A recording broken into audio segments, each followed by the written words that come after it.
दोस्तों, हमारे चैनल पर आपका स्वागत है। तो आज हम इंडियन एविडेंस एक्ट की सीरीज चला रहे हैं।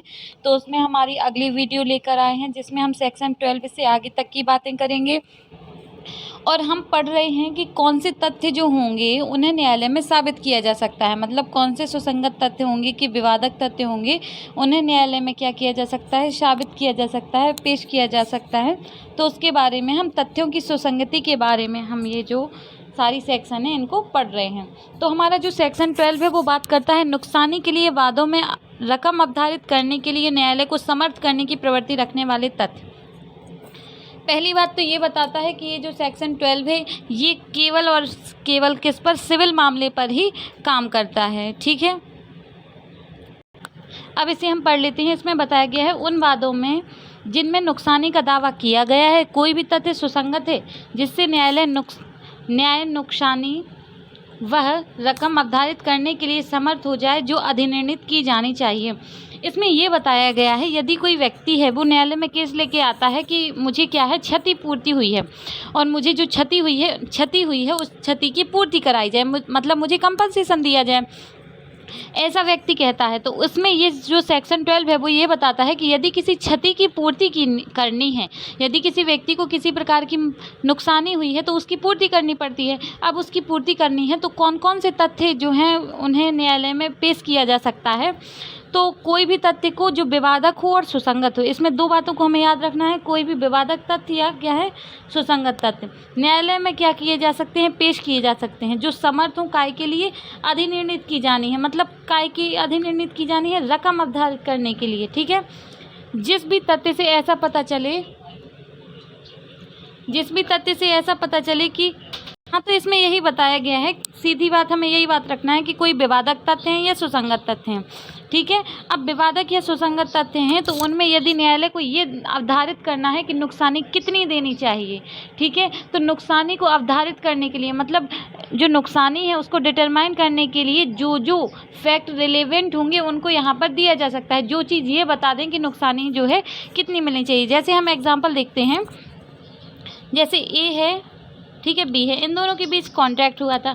अब कॉन्ट्रैक्ट हुआ था तो ए ने कहा था कि तुम मुझे 20 बोरे जो है चावल के देना, मैं तुम्हें 20,000 पैसे दूंगा चावल के बदले। अब जो है कि बी है वो क्या है, बी से कहा था कि चावल देना, मैं तुम्हें पैसे दूंगा, ए ने कहा था।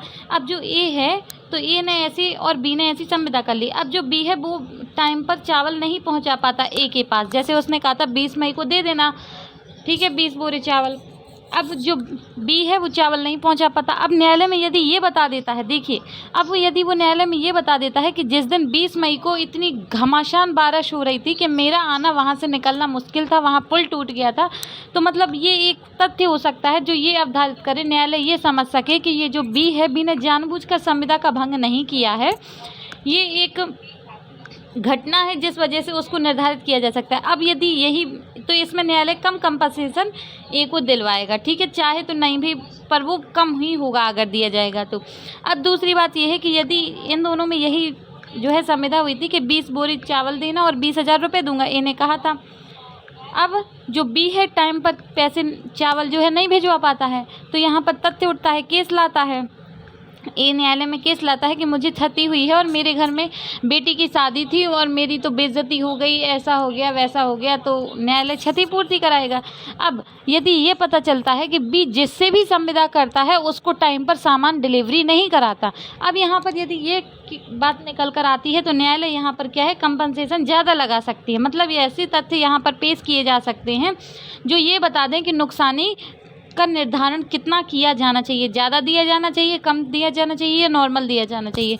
मतलब जो भी निर्धारित करवाने में हेल्प करते हैं रकम को, ठीक है, तो ऐसे तथ्यों का साक्ष्य यहाँ पर दिया जा सकता है। और ये क्या है, सिर्फ और सिर्फ सिविल मामले में ही काम करती है। याद रखिएगा, ये जो सेक्शन 12 है इसमें डायरेक्ट क्वेश्चन आता है कि कौन से सिविल क्रिमिनल दोनों में काम करती है, तो नहीं, ये सिर्फ सिविल में ही काम करती है, हमें ये बात रखना है। इसकी जो लाइन है वो ये बताती है, नुकसानी के लिए वादों में रकम अवधारित करने के लिए न्यायालय को समर्थ करने की प्रवृत्ति रखने वाले तथ्य सुसंगत हैं। इसमें यह बताया कि न्यायालय, इसकी जो लाइन है वही बता देती है कि नुकसानी के लिए वादों में कोई वाद है रकम अवधारित करने के लिए, ठीक है, न्यायालय को समर्थ करने की प्रवृत्ति रखने वाले तथ्य सुसंगत हैं। तथ्य क्या है? सुसंगत है। कोई ऐसे तथ्य जो न्यायालय को हेल्प करें रकम अवधारित करने के लिए नुकसाने की, तो ऐसे तथ्य यहाँ पर क्या है? सुसंगत हैं। ठीक है, हमारा जो सेक्शन 12 है वो कंप्लीट हो गया। अब हम सेक्शन 13 देखेंगे। सेक्शन 13 बोलता है जबकि अधिकार या रूढ़ि प्रश्नगत है तब सुसंगत तथ्य। अब इसमें ये बताया गया है कि जब कोई अधिकार क्या है, अधिकार प्रश्नगत है या फिर क्या है, कोई रूढ़ि प्रश्नगत है। ठीक है, तो यहाँ पर उसके बारे में यहाँ पर जो है जो साक्ष्य है वो क्या क्या तथ्य यहाँ पर सुसंगत होंगे उसके बारे में बताया गया है। तो ये जो वर्ड लिखा हुआ है अधि लिखा हुआ है, अधि, ये लिखा है कार, मतलब ये प्लस है, अधिकार ये जो है क्या है? प्लस है। अब यहाँ पर है जहाँ की किसी अधिकार या रूढ़ि के अस्तित्व के बारे में प्रश्न है। अगर कोई क्वेश्चन है किसके बारे में? अधिकार के बारे में या रूढ़ि के बारे में। अधिकार प्राइवेट हो सकता है और क्या हो सकता है? पब्लिक भी हो सकता है। मतलब एक व्यक्ति का अधिकार जैसे वोट डालने का अधिकार होता है, ठीक है, और ऐसा पब्लिक भी हो सकता है। तो अधिकार दो प्रकार के होते हैं। तो कोई भी अधिकार है, ठीक है, अब कोई भी अधिकार के बारे में कोई क्वेश्चन अराइज होता है या फिर रूढ़ि के बारे में क्वेश्चन अराइज होता है, ठीक है, अधिकार या रूढ़ि के बारे में कोई क्वेश्चन उठा, ठीक है, तो निम्नलिखित तथ्य सुसंगत होंगे। तो यहाँ पर बताया गया है कौन कौन तथ्य सुसंगत होंगे। कोई संव्यवहार जिसके द्वारा प्रश्नगत अधिकार या रूढ़ि सृष्ट, दावाकृत, उपांतरित, मान्यकृत, प्रख्यात या प्रख्यात की गई थी, जो उसके अस्तित्व में असंगत था। वे विशिष्ट उदाहरण जिनमें वह अधिकार या रूढ़ि दावाकृत, मान्यकृत या प्रयुक्त की गई थी या जिनमें उनका प्रयोग विवादग्रस्त था या प्रख्यात किया गया था, उसका अनुसरण किया गया था। इसमें ये बताया गया है कि यदि कोई ऐसी चीज़ है जो ये बताती है, जो ये बताएगी कि ये जो अधिकार है वो अस्तित्व में है या नहीं है, ठीक है, तो अधिकार या रूढ़ि के बारे में प्रश्नगत है तब सुसंगत तथ्य कौन कौन से होंगे। तो यहाँ पर है जहाँ की किसी अधिकार या रूढ़ि के अस्तित्व के बारे में प्रश्न है, पहली बात ये है, तब निम्नलिखित तथ्य सुसंगत होंगे। कोई संव्यवहार, ठीक है, उसमें क्या क्या सुसंगत हो सकता है? कोई संव्यवहार जिसके द्वारा प्रश्नगत अधिकार या रूढ़ि सृष्ट, दावाकृत, उपांतरित, मान्यकृत, प्रख्यात या प्रख्यात की गई थी। अब इसमें ये बताया गया है कोई संव्यवहार है, ठीक है, जैसे आज से 50 साल पहले क्या हुआ था, इसी क्वेश्चन के बारे में कोई क्वेश्चन, इसी प्रश्न, ये जो क्वेश्चन उठा है, जो अराइज हुआ है अधिकार के बारे में या रूढ़ि के बारे में, जैसे 50 साल पहले क्या हुआ था कि इसी बात पर विवाद हुआ था और कहा गया था कि ये जो अधिकार है वो आपका नहीं है, ठीक है, जैसे हम वोट डालने का अधिकार मान लेते हैं। यहाँ पर एग्जाम्पल ए है, ए को कहा जाता है कि आपको वोट डालने का अधिकार नहीं है, तो ए इसमें ये संव्यवहार का क्या दे सकता है? साक्ष्य दे सकता है कि आज से 50 साल पहले भी ये क्वेश्चन उठा था कि मेरे या मेरे परिवार वालों को वोट डालने का अधिकार नहीं है, पर 50 साल पहले न्यायालय ने यदि कोई जजमेंट दिया है, न्यायालय ने यदि कहा है कि देखिए, यदि कोई प्रश्न उठा था तो फिर वो क्वेश्चन कहाँ गया था? न्यायालय में गया था। अब वो केस हुआ था, तो क्या केस में क्या जजमेंट हुआ था, तो न्यायालय ने यदि कहा था कि ए को वोट डालने का अधिकार है तो अधिकार होगा। यदि ये कहा है कि ए को ऐसा वोट डालने का अधिकार नहीं है तो यहाँ पर वोट डालने का अधिकार नहीं होगा। मतलब यहाँ पर वो जो जजमेंट है जो पहले हो चुका था 50 साल पहले, वो भी यहाँ पर सुसंगत होगा। दूसरी बात इसमें ये बोलते हैं कि यदि ए है, ए को कहा जाता है, दूसरा एग्जाम्पल देखते हैं, ए को कहा जाता है कि आपको इस जो तालाब है इससे मछली पकड़ने का अधिकार नहीं है।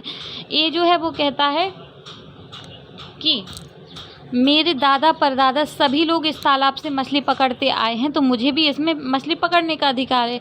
अब ये क्वेश्चन उठता है कि आपको कैसे है अधिकार, ए को ये मछली पकड़ने का अधिकार इस तालाब से कैसे है? यदि कोई तालाब है तो ठीक है, कैसे है? तो फिर यदि कोई बात है जो ये बताती है, जैसे अगर किसी पत्थर में लिखा है और राजा ने लिखवाया था, जो वहाँ का राजा था जिसका ये तालाब था पहले का, तो उसने लिखवाया था कि ये जो तालाब होगा यहाँ से मछली पकड़ने का किसको, ए और ए, मतलब ए के जो पूर्वज थे इनको और इनके क्या है पोतों को, मतलब इनसे फैमिली में जो भी बिलोंग करते हैं उन सभी को मछली पकड़ने का अधिकार होगा।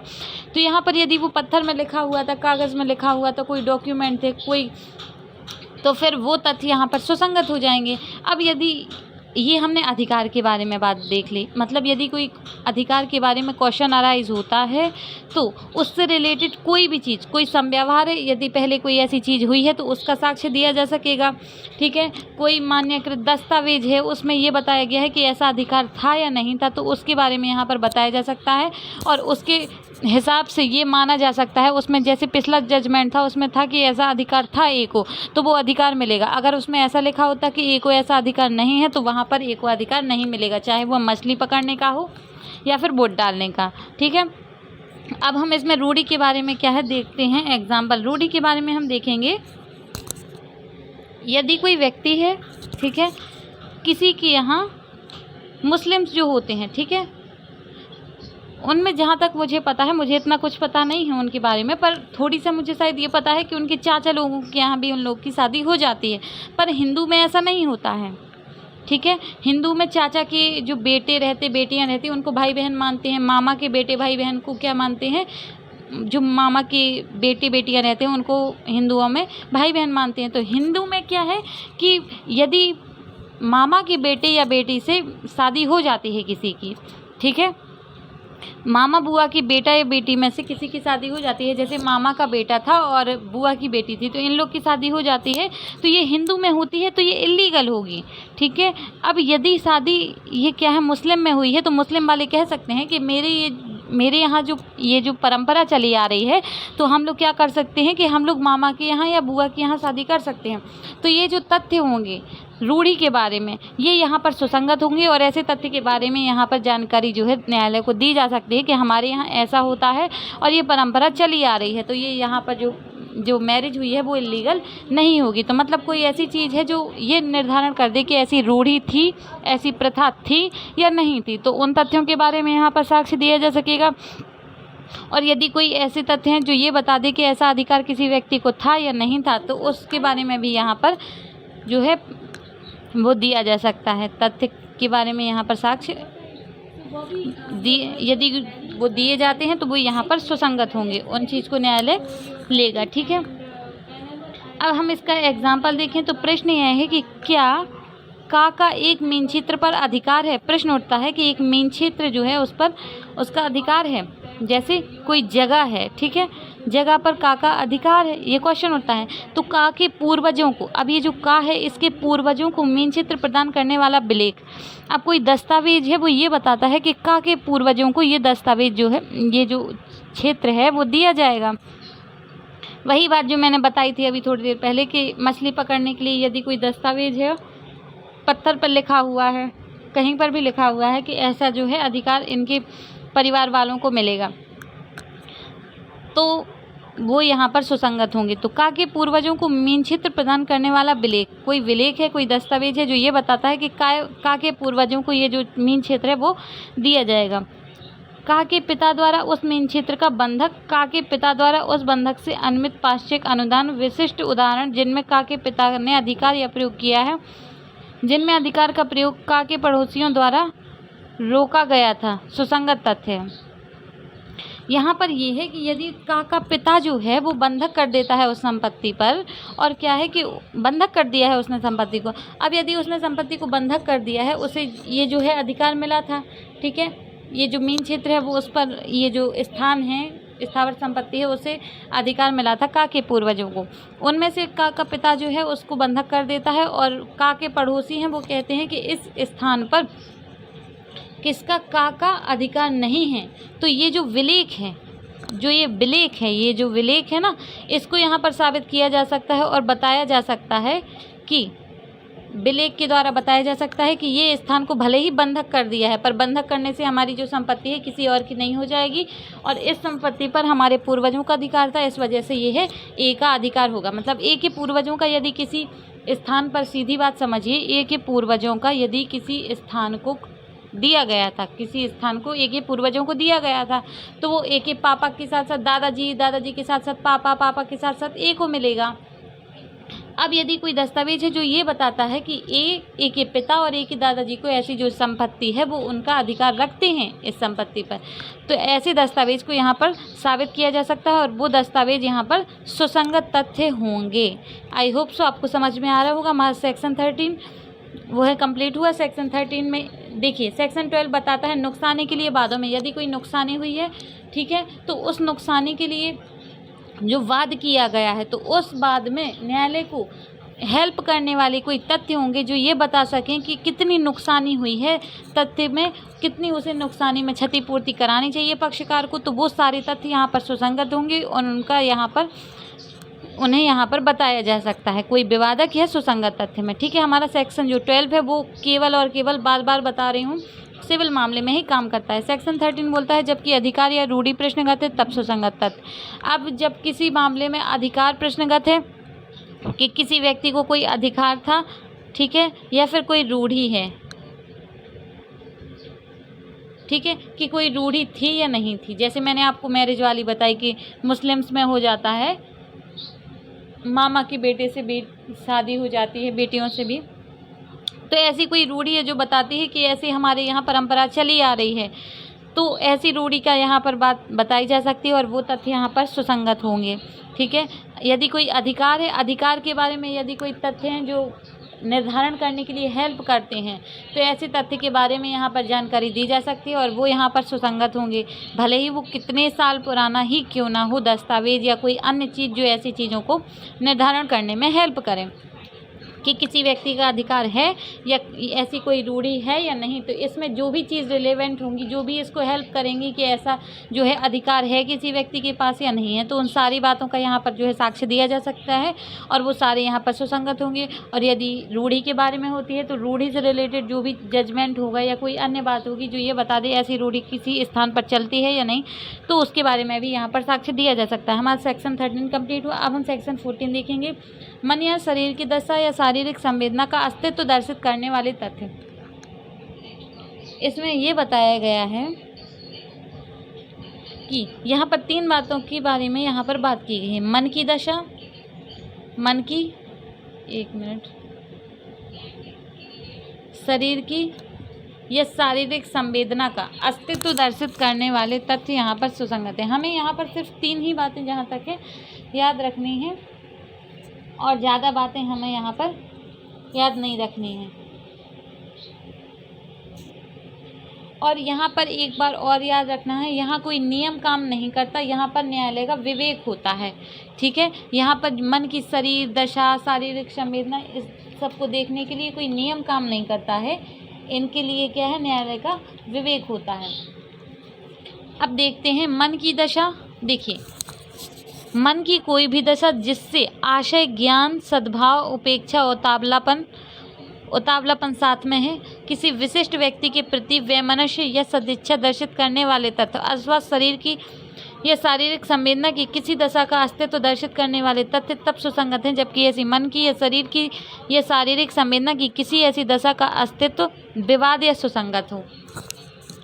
अब इसमें यह है कि जब मन की दशा, ठीक है, शरीर की दशा या शारीरिक संवेदना की दशा, यहाँ पर क्या है, क्वेश्चन है, कोई एक व्यक्ति कहता है विवाद है या सुसंगत है, ठीक है, विवादक है, ये जो है यहाँ पर विवाद लिखा हुआ है, विवाद है या सुसंगत है, ठीक है। अब कोई विवाद है या सुसंगत है किस बारे में, मन की दशा के बारे में। अब जैसे हम एग्जांपल लेते हैं, ए कहता है, ए ने क्या किया है, बी को गाड़ी चला रहा था ए और उससे क्या है, बी की मृत्यु हो गई। अब कोई सी है, वो कहता है कि ए ने जो है ये जो एक्सीडेंट नहीं है, ए कहता है ये एक्सीडेंट है और मुझसे धोखे से गाड़ी ऐसी चल गई या कुछ भी ऐसा हो गया, ब्रेक फेल हो गया, मैंने जानबूझकर बी की मृत्यु नहीं की है। तो जो सी है, सी कहता है कि इन्होंने एक बार और भी ऐसे ये काम किया था जिस वजह से बी को एकदम लगते लगते गाड़ी बची थी या कोई और भी उन्होंने कोई और संवेदना मतलब कोई और परेशानी देने की यहाँ पर कोशिश की थी। तो यहाँ पर ये जो मन की दशा है जो ये बता दे कि जानबूझकर उसने क्या किया था, एक्सीडेंट किया था या अचानक से हुआ था। तो यदि कोई विवाद होता है, कोई एक व्यक्ति कहता है कि तुमने जानबूझकर मारा था, दूसरा कहता है यहाँ पर मैंने जानबूझकर नहीं मारा था, तो इस चीज़ को यदि कोई तथ्य हैं जो स्पष्ट कर दें तो उनको यहाँ पर साक्ष्य दिया जा सकता है शरीर की। अब उसका जो शरीर है वो शरीर कैसा काम कर रहा था, ठीक है, वो जानबूझकर, देखिए मन की दशा में उसका आशय क्या था, सद्भाव था कि उपेक्षा था कि क्या था, शरीर की दशा उतावलापन था, क्या था उसके अंदर, ठीक है। शारीरिक संवेदना, उसके मन में जो फीलिंग है वो क्या चल रही थी, तो इसके बारे में यहाँ पर जो है तथ्य सुसंगत होंगे। अब इन जो जी यहाँ पर वर्ड बताए गए हैं, इन वर्डों को हम देख लेते हैं। जैसे मन की कोई भी दशा, जैसे आशय। अब ये मन की दशा में क्या आता है, आशय। जैसे ए नाम का व्यक्ति है, वो बी को मारना चाहता है। इसको पहले हम आशय का एग्जाम्पल देखते हैं। ए के ऊपर आरोप है कि ए ने बी की मृत्यु कारित करने की कोशिश की है, ठीक है। तो ए कहता है कि मैंने ऐसी, ये विवादक हो जाता है। ए कहता है मैंने ऐसी कोई कार्य नहीं की है, ये मेरी कोई आशय नहीं था। तो अब ऐसा कोई जो तथ्य है वो जो ये बताए कि बी के ऊपर हमला ए ने पहले भी किया था, पहले भी कोई ऐसा हमला किया था। तो ऐसी जो तथ्य हैं वो आशय को बताएंगे कि ए का आशय बी को मारने का ही होगा, क्योंकि दो बार एक्सीडेंट अचानक नहीं होते, मतलब कोई चीज़ दो बार अचानक से नहीं होती। जब दूसरी बार मारने की कोशिश की गई बी को, तो यहाँ पर उसका आशय ही होगा ज्ञान। अब ज्ञान के बारे में हम लेते हैं, ज्ञान क्या है। ज्ञान में ऐसे हम समझेंगे कि जैसे एक व्यक्ति है, जैसे मैं आपको पढ़ा रही हूँ, ठीक है, मैं आपको पढ़ा रही हूँ, मैंने आपसे कहा आप मुझे फ़ीस दे दीजिए, तो आप कहते हैं ठीक है मैम, मैं आपको फ़ीस दे दूँगा। तो आप क्या करते हैं कि 2000 का मुझे नोट पकड़ाते हैं। 2000 का नोट मैंने पकड़ा और मैंने देखा कुछ दिन बाद कि आपने जो मुझे नोट दिया है वो क्या है, जाली नोट है, ख़राब नोट है।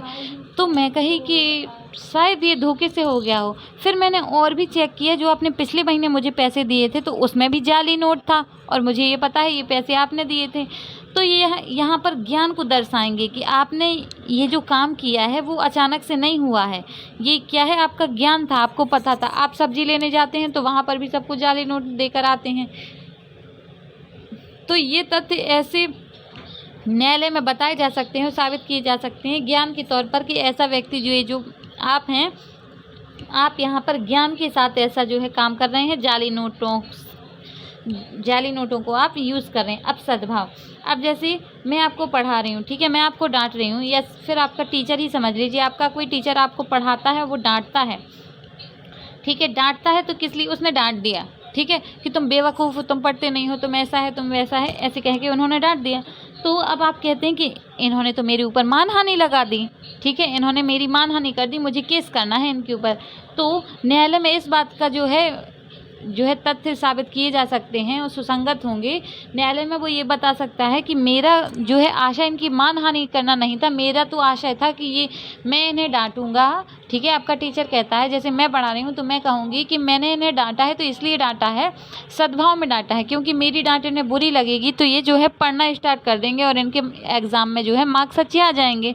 तो मेरी जो आशय है वो यहाँ पर गलत नहीं है, मेरा सद्भाव में था, मैं आपका अच्छा चाह रही थी। तो ऐसे कोई भी तथ्य हैं वो भी यहाँ पर सुसंगत होंगे।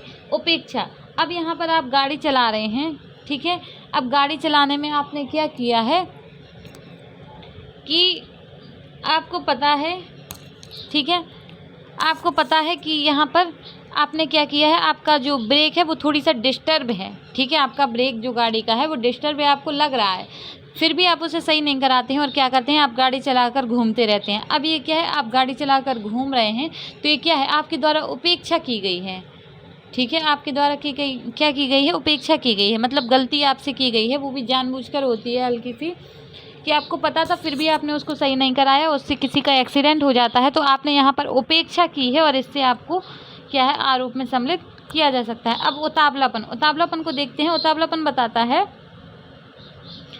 अब आपको पता चलता है, फ़ोन है, आपको पता चलता है कि किसी का एक्सीडेंट हो गया है, कि मतलब किसी का जिगरी का, किसी दोस्त का, ऐसा ना हो पर फिर भी ये एग्जांपल है कि किसी का एक्सीडेंट हो गया है या कोई बहुत सीरियस कंडीशन में है, तो आप क्या करते हैं, गाड़ी को बहुत तेज़ी से भगाते हैं, ठीक है, जो 20 की स्पीड पे चलनी चाहिए थी, जो 50 की स्पीड पे चलनी चाहिए थी, वो आप 100 की स्पीड पे भगाते हैं। तो क्या है, ये उतावलापन है, ठीक है। यहाँ पर इसको ऐसे ना लेकर ये हम माने कि यदि कोई आपको क्या है, आपको पार्टी में जाना है, शादी में जाना है, ठीक है, आप शादी में जा रहे हैं तो बड़ी होड़ रहती है कि जल्दी पहुँचे, तो आप क्या है 50 की जगह 100 पर चलाते हैं, तो आपने क्या किया है, यहाँ पर उतावलापन किया है, ठीक है, जल्दी की है। तो इसका यहाँ पर क्या है, इन बातों को यहाँ पर ये है सुसंगत माने जाते हैं। सेक्शन 14 में किसी विशिष्ट व्यक्ति के बारे में वे मनुष्य सदिच्छा दर्शित करने वाले, अब कोई व्यक्ति है, ठीक है, अब आपने ए को, मैंने अभी आपको उदाहरण दिया था कि ए ने क्या है, ए के ऊपर आरोप है कि उसने बी की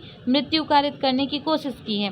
तो अब यहाँ पर मृत्यु कारित करने की कोशिश की है बी की, तो यहाँ पर ये बताया जाता है कि ए जो है, ए और बी के बीच में कल रात में झगड़ा हुआ था। आज आपने ऐसी मृत्यु कारित करने की कोशिश की और आपने कल कहा था कि बी मैं तुम्हें देख लूँगा और कल शाम का तुम जो है सूरज नहीं देख पाओगे। ऐसे बोलते हैं ना, धमकी देते हैं कि कल जो शाम है उसका सूरज नहीं, ढलता हुआ सूरज नहीं देख पाओगे।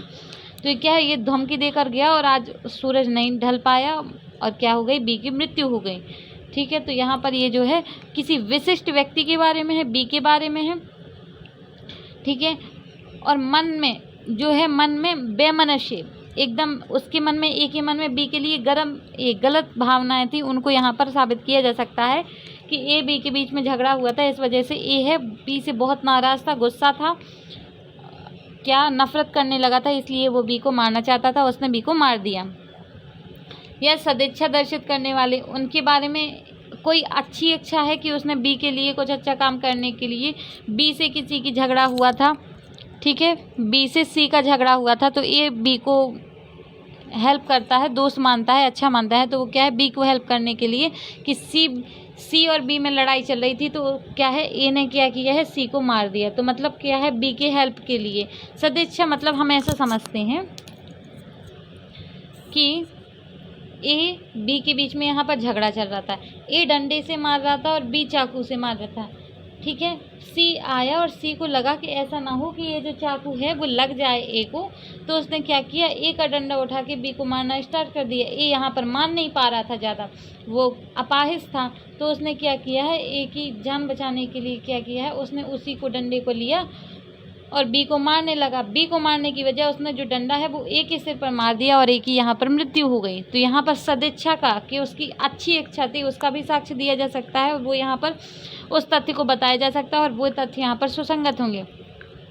अथवा शरीर की शारीरिक संवेदना, आपकी शरीर की संवेदना क्या है, तो उसके बारे में आप क्या फील कर रहे हैं। ठीक है, आपके मन में क्या फीलिंग चल रही है, उसके बारे में भी यहाँ पर संवेदना की किसी दशा का अस्तित्व करने वाले तथ्य सब सुसंगत है। मतलब शरीर की, आपके मन में फीलिंग क्या चल रही है किसी बात को, जैसे आप किसी को लेटर लिखते हैं। ठीक है, जैसे ए है, एग्जाम्पल देखते हैं, ए है,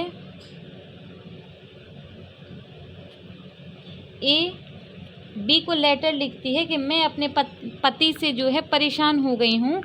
ठीक है, ए और बी हस्बैंड वाइफ हैं। ए लेटर लिखती है सी को कि मैं अपने बी पति से परेशान हो गई हूँ, मैं इससे छुटकारा चाहती हूँ, फिर अपन शादी कर लेंगे।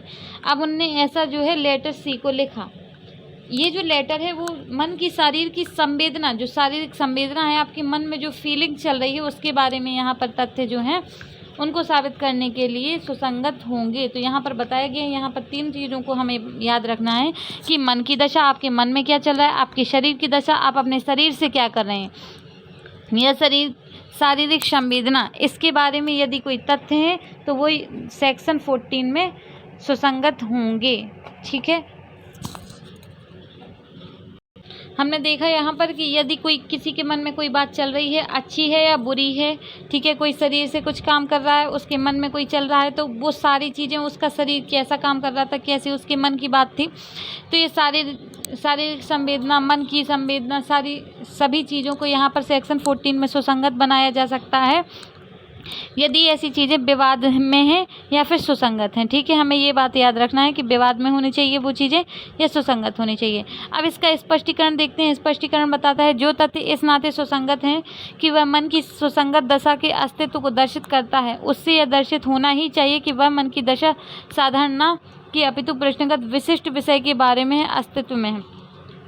स्पष्टीकरण एक ये बता देता है कि यदि कोई मन की दशा के बारे में आप बता रहे हैं तो वो मन की दशा स्पष्ट होनी चाहिए। जैसे आप यहाँ पर एग्जाम्पल हमने लिया था कि ए क्या है, ए के ऊपर आरोप है कि उसने बी की मृत्यु कारित करने की कोशिश की है। तो यहाँ पर ये नहीं होना चाहिए कि ए जो है वो तो सभी ऐसी गाड़ी चलाता रहता है कि सब मरते रहते हैं, तो वो तथ्य यहाँ पर सुसंगत नहीं होगा। ऐसा तथ्य यहाँ पर सुसंगत होगा जो ये बता दे कि ए ने जो है बी की मृत्यु कारित कर दी है, तो ए ने पहले भी बी की मृत्यु कारित करने के लिए कोशिश की थी। तो ये विशिष्ट व्यक्ति के लिए होनी चाहिए, जो भी मन की दशा हो वो विशिष्ट चीज़ के लिए हो, तभी इस सेक्शन के तहत आएगी। स्पष्टीकरण 2 बताता है, किंतु जब किसी अपराध के अभियुक्त व्यक्ति के विचारण में इस धारा के अर्थ के अंतर्गत उस अभियुक्त द्वारा किसी अपराध का कभी पहले किया जाना सुसंगत हो, तब ऐसे व्यक्ति की पूर्व दोष सिद्धि भी सुसंगत तथ्य होगी। अब इसमें हम इसी बात को लेंगे। हमारा स्पष्टीकरण 2 ये बताता है, जैसे हमने पहले ही वाले एग्जाम्पल को लेते हैं कि ए के ऊपर आरोप है कि उसने बी की मृत्यु कर दी है, ठीक है। अब ये जो पहला वाला स्पष्टीकरण है वो ये बताता है कि यदि कोई ऐसे तथ्य हैं जो ये बताते हैं कि उसने ए ने बी की मृत्यु कारित करने के लिए पहले भी कोशिश की थी, तो ये यहाँ पर स्पष्टीकरण पहले में साबित हो जाएंगे। मतलब विशिष्ट व्यक्ति के लिए विशिष्ट चीज़ होनी चाहिए। अब यदि ये बता दे कि जो ए है, ठीक है, ए ने क्या किया था, पूर्व दोष सिद्धि। अब यहाँ पर ये बता दे कोई ऐसी चीज़ है जो ये बताता है कि ए ने बी की मृत्यु कारित की है, ठीक है। और यदि कोई ऐसा कोई तथ्य है जो ये बता दे कि ए ने पहले भी कभी सी की मृत्यु की थी, उसके पहले उसने डी की मृत्यु की थी। अब यहाँ पर पूर्व दोष सिद्धि मतलब, और वो दोष सिद्ध हो चुका था कि ए है, ए क्या है, सुपारी लेता है। ए क्या है, यहाँ पर सुपारी लेता है। सुपारी मतलब पैसा लेता है कि मैं हत्या कर दूंगा, किसी से पैसे लेता है, कोई किसी को मरवाना चाहता है, तो ऐसे में सुपारी ली जाती है, दी जाती है ऐसे। तो ए जो है, इस तथ्य के बारे में यहाँ पर जो है जानकारी दी जा सकती है कि ए सी की मृत्यु कारित करने के लिए उसने यहाँ पर सुपारी ली थी, डी की मृत्यु कारित करने के लिए सुपारी ली थी। मतलब ये जो ऐसा है ये मर्डर करता रहता है, ठीक है। या फिर सी को कभी मारा था, मारा पीटा था, ठीक है, ये मान लेते हैं कि मारा पीटा था। तो क्या है, ये ऐसा क्रिमिनल है। जैसे यदि देखिए हम इसको ऐसे देखते हैं कि ए के ऊपर बात उठती है कि ए ने बी की मृत्यु कारित की, ठीक है। तो इस बारे में भी साक्ष्य दिया जा सकता है कि जो ए है, ए ने कभी सी को कभी पीटा था। मतलब ये ऐसा जो है क्राइम करता रहता है। ए ने कभी पहले डी के यहाँ चोरी की थी, तो और उसमें क्या है, डी के यहाँ चोरी की थी, तो यहाँ पर क्या है कि ए ने डी के यहाँ चोरी की थी और इसमें क्या है, ए दोष सिद्ध हो गया है, जेल हो आया है। सी को मारा था तब भी दोष सिद्ध हो गया था। तो ऐसा कोई जजमेंट है जो ये बता दे कि जो कोई व्यक्ति है उसने पहले भी ऐसा कोई क्राइम किया है, तो वो भी इस धारा के अंतर्गत सुसंगत होंगे। तो हमने सेक्शन 14 में सुसंगतता के बारे में पढ़ा है। कौन सी सुसंगतता, मन की दशा या शरीर की दशा या शारीरिक संवेदना का अस्तित्व दर्शित करने वाले तथ्य यहाँ पर सुसंगत होते हैं। कोई ऐसी चीज़ जो मन के आशय को, ज्ञान को, सद्भाव को, उपेक्षा, उतावलापन, किसी विशिष्ट व्यक्ति के वैमनस्य या सदिच्छा दर्शित करने वाले शरीर की या शारीरिक संवेदना की दशा को बताते हैं, वो तथ्य यहाँ पर सुसंगत होंगे। परंतु वे तथ्य तब सुसंगत होंगे जब ऐसे तथ्य यहाँ पर विवादक हों या सुसंगत हों। स्पष्टीकरण 1 बताता है कि यदि कोई इस धारा के अंतर्गत सुसंगत करना है तो उसे विशिष्ट व्यक्ति के बारे में होना चाहिए, विशिष्टता चीज होनी चाहिए, तो वो इस धारा के अंतर्गत सुसंगत होंगे। स्पष्टीकरण 2 बताता है कि पूर्व दोष सिद्धि भी इस धारा के अंतर्गत सुसंगत होगी, ठीक है। ये जो कुछ इलस्ट्रेशन दिए गए हैं आप इन्हें देखिएगा, यदि आपको लगता है तो इन्हें हम देख लेंगे, पर इसमें अभी तो हम नहीं देखेंगे। पर मैं आपको एक बात बता दूं, ये जो स्पष्टीकरण ये वैसे सारी ही पढ़ लीजिएगा। स्पष्टीकरण तो हमें याद रखना ही है, पर ये इलस्ट्रेशन है, ये इलस्ट्रेशन हमारे एग्ज़ाम में बड़े काम के रहते हैं, तो इन्हें आप देख लीजिएगा। यदि कुछ लगता है तो पूछिएगा, मैं बताऊंगी बिल्कुल। अब हम क्या सेक्शन 15 देखेंगे। सेक्शन 15 बताया गया है कार्य आकस्मिक या सहायता, इस प्रश्न पर प्रकाश डालने वाले तथ्य। यदि कोई तथ्य हैं जो ये बताते हैं कि कार्य जो है आकस्मिक किया गया था, आकस्मिक मतलब अचानक हो गया था या जानबूझकर किया गया था, शासय मतलब जानबूझकर किया गया था, तो इस प्रश्न पर प्रकाश डालने वाले तथ्य यहाँ पर क्या है, सुसंगत हैं। जबकि प्रश्न यह है कि कार्य आकस्मिक या सहायता था, प्रश्न यह है कि जो कार्य है वो आकस्मिक था, ठीक है, या सहायता था, किसी विशिष्ट ज्ञान या आशय से किया गया था, विशिष्ट ज्ञान से किया गया था या आशय से किया गया था, तब यह तथ्य कि ऐसा कार्य समरूप घटनाओं की आवली का भाग था जिसमें से हर एक के साथ वह कार्य करने वाला व्यक्ति संपृक्त था, सुसंगत तथ्य हैं। यदि कोई ऐसे तथ्य हैं जो ये बताते हैं कि ये जो कार्य हुआ है वो आकस्मिक नहीं हुआ है, ये एक घटना नहीं है, ये ऐसा जानबूझकर किया गया है, तो ऐसे तथ्य को यहाँ पर क्या है, साबित किया जा सकता है सेक्शन 15 में। हम इसका इलस्ट्रेशन देखेंगे, उससे ज़्यादा आपको क्लियर होगा। इसका इलस्ट्रेशन तो बड़ा दिख रहा है, परंतु ये इतना बड़ा है नहीं। देखिए इस पे ये फर्स्ट है, ए पर यह अभियोग है कि उसने अपने गृह के बीमे का धन अभिप्राप्त करने के लिए उसे जला दिया। ठीक है, ए के ऊपर क्या है, आरोप लगाया गया है कि ए ने जो है अपना घर है जो वो जला दिया है। क्यों? क्योंकि उसने अपने घर का बीमा कराया था और बीमे की रकम प्राप्त करने के लिए उसने ऐसा घर जला दिया। ये तथ्य कि कई ग्रहों में से एक के पश्चात दूसरे में रहा, जिसमें हर एक में, इसको ऐसे देखते हैं। ठीक है, देखिए ए के ऊपर आरोप है कि उसने क्या किया है, अपना जो घर है वो जला दिया है। इसलिए जलाया है कि उसे जो बीमा है, बीमा धन प्राप्त हो जाए। ठीक है, अब ये तथ्य यहाँ पर साबित किए जा सकते हैं कि ए का जैसे बी सी डी ई ये सारे घर भी थे, उसने क्या किया है, पहले बी को जलाया, फिर सी को जलाया, फिर डी को जलाया। अलग अलग कंपनियों से इसमें इंश्योरेंस कराया था, बीमा कराया था, फिर ई को जलाया। ई को जलाने के बाद ए को जलाया। उसने क्या किया है, उसके जितने भी घर थे उसको जलाता गया, एक के बाद एक के बाद एक को जलाता गया, और अलग अलग कंपनी से जिससे सारे घरों में उसने बीमा कराया था और अलग अलग कंपनी से कराया था, और सारी कंपनियों से उसने क्या किया है, पैसा प्राप्त किया है।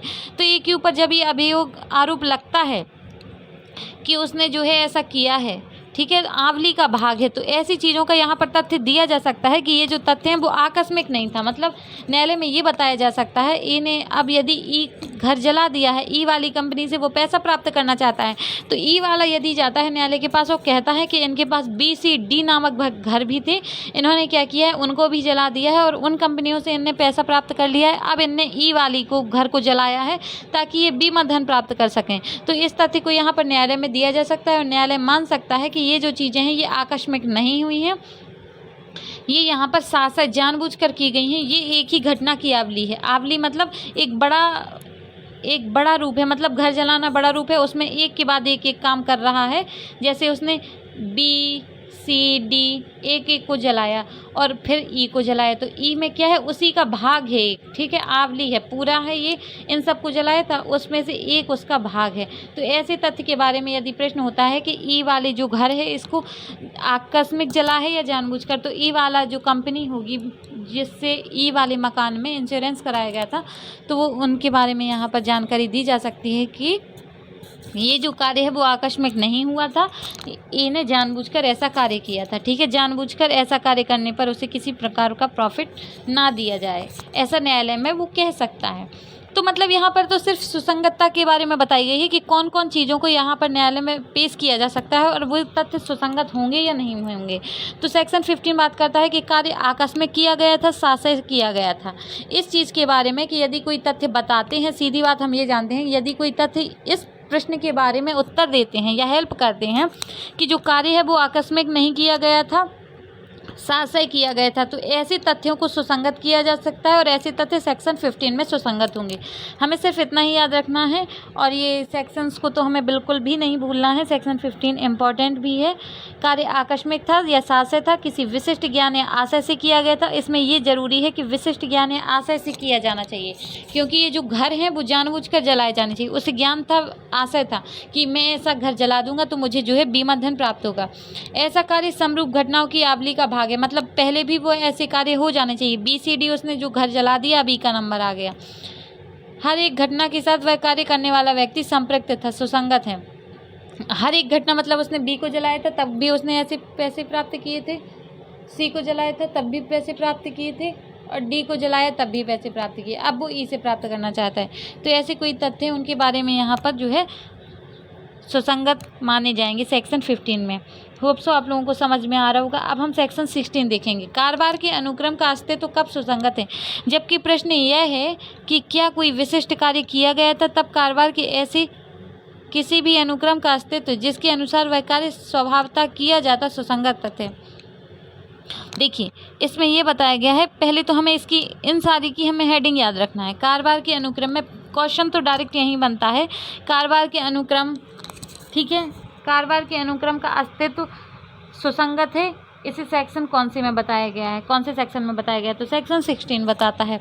तो कारोबार के अनुक्रम का अस्तित्व कब सुसंगत है, इसके बारे में बताया गया है। तो प्रश्न देखिए, जो ए है, ठीक है, कारोबार का ए क्या करता है, ध्यान से सुनिएगा।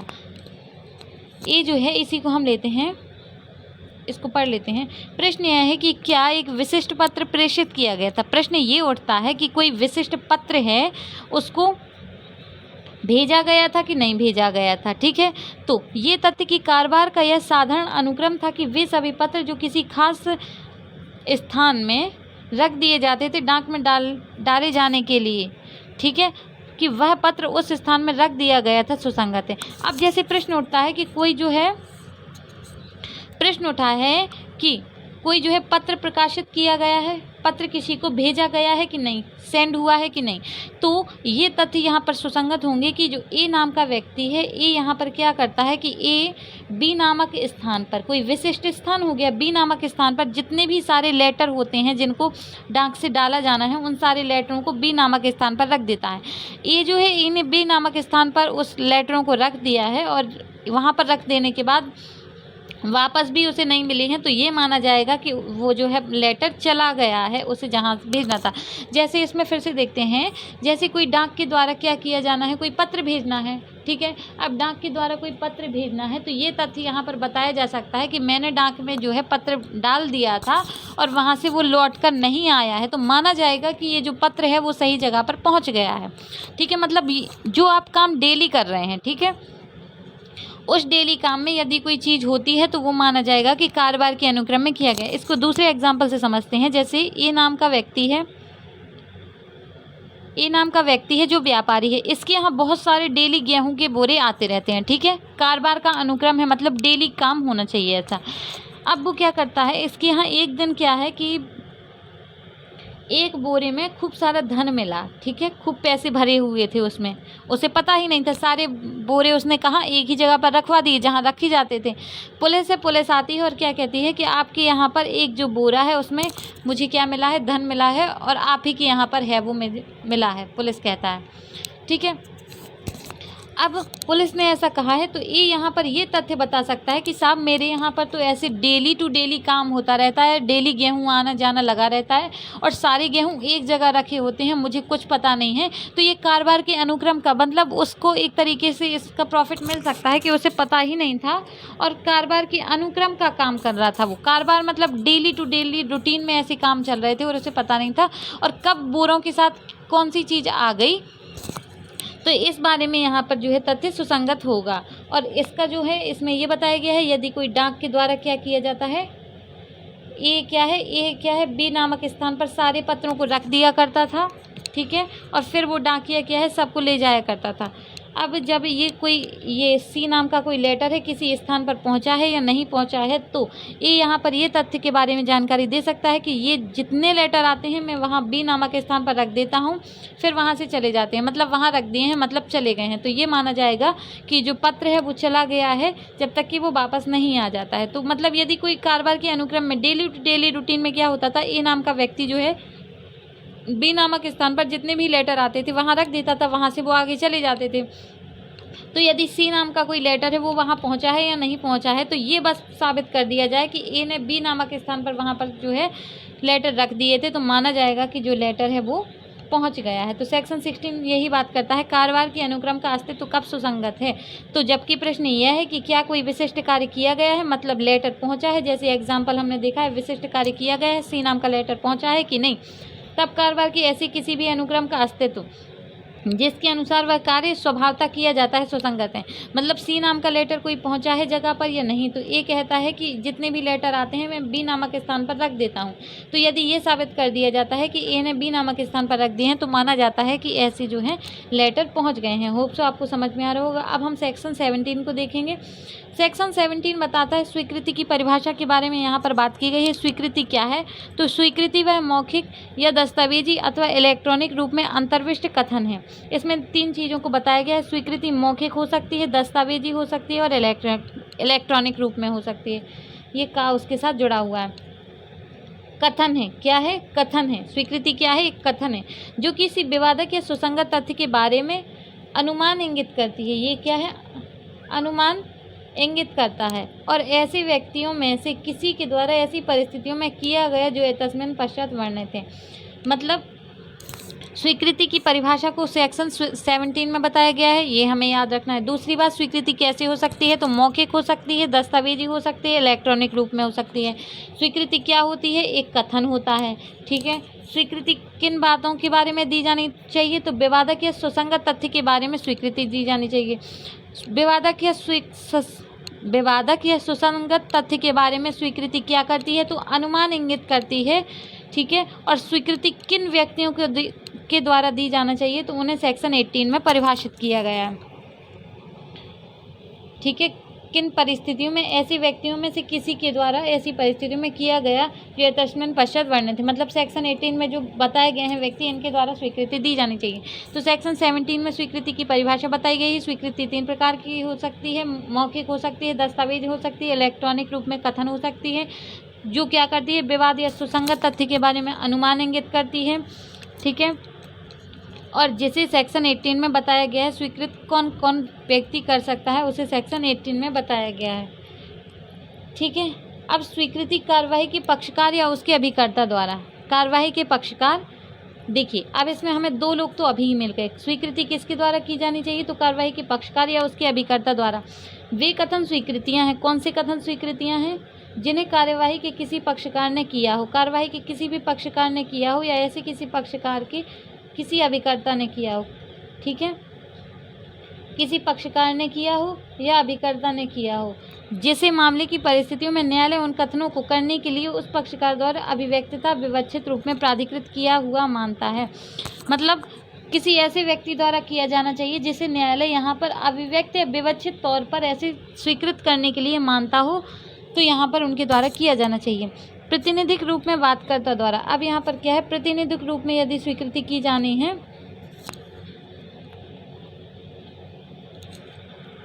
तो उसके वादकर्ता द्वारा। ठीक है। वाद के ऐसे पक्षकारों द्वारा जो प्रतिनिधिक हैसियत में वाद रखते हैं। कोई प्रतिनिधिक हैसियत में कोई वाद ला रहा है तो उनके द्वारा यदि कोई, देखिए प्रतिनिधिक रूप में वादकर्ता द्वारा कोई व्यक्ति जो है वो बात करता है, उसमें जो कोई बात करता है तो प्रतिनिधिक रूप में यदि कोई वाद लाता है, जैसे 4 व्यक्ति हैं। ठीक है। 1 2 3 4, इन चारों की साइड से यदि कोई 5 नाम का व्यक्ति यहाँ पर वाद ला रहा है तो वाद यहाँ पर क्या है? स्वीकृति कौन कर सकेगा? 5 वादकर्ता। ठीक है। तो 5 वादकर्ता द्वारा यहाँ पर होनी चाहिए। वाद ला रहे हो जिन पर प्रतिनिधिक हैसियत में वाद लाया जा रहा हो। अब यहाँ पर क्या है? जो कोई वाद ला रहे हैं उनमें से कोई भी हो सकता है, या जिसके ऊपर ऐसा वाद लाया जा रहा है। प्रतिनिधिक हैसियत में वाद ला रहे हूँ। ठीक है। 1 2 3 4 5, ये क्या है? ये पांचों मिलकर यहाँ पर वाद ला रहे थे। इनके साइड से 5 नाम का व्यक्ति यहाँ पर वाद ला रहा था, तो यहाँ पर 5 नाम के द्वारा व्यक्ति द्वारा यहाँ पर जो है स्वीकृति की जानी चाहिए। और जिन पर प्रतिनिधिक हैसियत में वाद लाया जा रहा था, अब A B C हैं, इनके ऊपर वाद लाया जा रहा था, इनमें से कोई भी व्यक्ति यहाँ पर स्वीकृति कर सकता है। किए गए कथन जबकि वे उस समय ना किए गए हों जबकि उनको करने वाले पक्षकार वैसी हैसियत धारण करता है, स्वीकृति नहीं है। ठीक है। वे कथन स्वीकृतियाँ हैं। इनके बारे में सिर्फ यही बात याद रखना है कि स्वीकृति कौन कर सकता है? तो स्वीकृति कार्यवाही के पक्षकार या उसके अभिकर्ता द्वारा। वे कथन स्वीकृतियाँ हैं जिन्हें कार्यवाही के किसी पक्षकार ने किया हो। कार्यवाही के किसी भी पक्षकार ने किया हो तो वो क्या है? स्वीकृतियाँ हैं। या ऐसे पक्षकार के किसी ऐसे पक्षकार के अभिकर्ता ने किया हो। ठीक है। पक्षकार ने किया हो पहली बात, या उनके अभिकर्ता ने किया हो। किसके? कार्यवाही के। जिसे मामले की परिस्थिति में न्यायालय उन कथनों को करने के लिए उस पक्षकार द्वारा अभिव्यक्त या विवक्षित रूप से प्राधिकृत किया हुआ मानता है। मतलब कार्यवाही के पक्षकार या अभिकर्ता द्वारा स्वीकृति तो की जानी चाहिए, परंतु न्यायालय को ये भी मानना चाहिए कि वो ऐसी जो है स्वीकृति करने के लिए तैयार हों। उनको ऐसी स्वीकृति करने के लिए एक तरीके से हक होना चाहिए, तब तो वो स्वीकृति करेंगे। या तो अभिव्यक्ततः न्यायालय ने कहा हो या विवक्षित कहा हो, या न्यायालय ने कह दिया है कि आप यहाँ पर स्वीकृति कीजिए, मतलब स्पष्टतया था कि आपको स्वीकृति करनी है तो वो कर सकता है। और जहाँ विवक्षित तौर पर किसी का अधिकार बनता है, दायित्व बनता है, तो वो भी यहाँ पर स्वीकृति कर सकता है। तो कार्यवाही के पक्षकार द्वारा या अभिकर्ता द्वारा जो अभिव्यक्त या विवक्षित तौर पर ऐसी स्वीकृति करने के लिए लायबल हैं तो वो यहाँ पर स्वीकृति कर सकते हैं। प्रतिनिधिक रूप में वादकर्ता द्वारा। तो वाद के ऐसे पक्षकारों द्वारा जो प्रतिनिधिक हैसियत में वाद ला रहे हैं, कोई व्यक्ति है जो प्रतिनिधिक हैसियत में वाद ला रहे हों, या जिन प्रतिनिधिक हैसियत में वाद लाया जा रहा हो, कोई व्यक्ति है जो ऐसी जिनके ऊपर वाद लाया जाता है या जो कोई वाद लाता है, वो यहाँ पर स्वीकृति कर सकते हैं किए गए कथन, जबकि वे उस समय ना किए गए हों। अब उन्हें उस समय नहीं किया जाना चाहिए जबकि उनको करने वाला पक्षकार वैसी हैसियत धारण करता था, स्वीकृत नहीं है। ठीक है, वे कथन स्वीकृतियाँ हैं। अब यहाँ पर बताया गया है कि वे कथन स्वीकृतियाँ हैं विषय वस्तु में हितबद्ध पक्षकार द्वारा ऐसे व्यक्तियों द्वारा किए गए हैं जिनके कार्यवाही की विषय वस्तु में कोई सांपत्तिक धन संबंधित हित और जो इस प्रकार हितबद्ध व्यक्तियों की हैसियत में वह कथन करते हैं।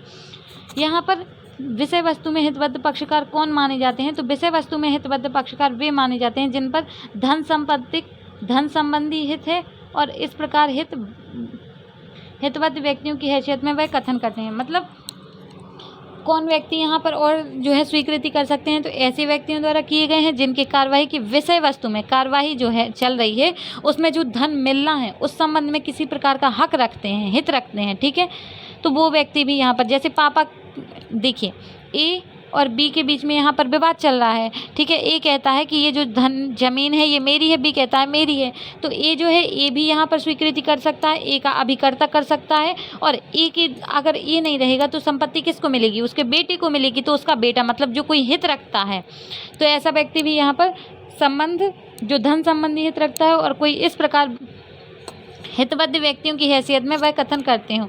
कोई अब हितबद्ध व्यक्ति, अब ए को यदि भरण पोषण के लिए लायबिलिटी लिमिटेड दी गई थी कि आप क्या करेंगे, आप इस संपत्ति की संरक्षा करेंगे, फिर क्या करेंगे, मेरे सी वाले बेटे को दे देंगे। ये बी नामक व्यक्ति ने क्या है, संपत्ति दी थी। ये दूसरा इलस्ट्रेशन दे रहा है, बी ने ए को संपत्ति दी कि आप क्या है, सी को ऐसी संपत्ति दे देंगे। तो यहाँ पर क्या है, सी भी यहाँ पर स्वीकृति कर सकता है या ए भी। ठीक है, किसी भी प्रकार से वो उसमें बंधे हुए रहते हैं। अथवा उस व्यक्ति द्वारा जिससे हित व्युत्पन्न हुआ है, अब जिससे व्युत्पन्न हुआ है ऐसे व्यक्तियों द्वारा किए गए हैं जिनके वाद के पक्षकारों का वाद की विषय वस्तु में अपना हित व्युत्पन्न होता है।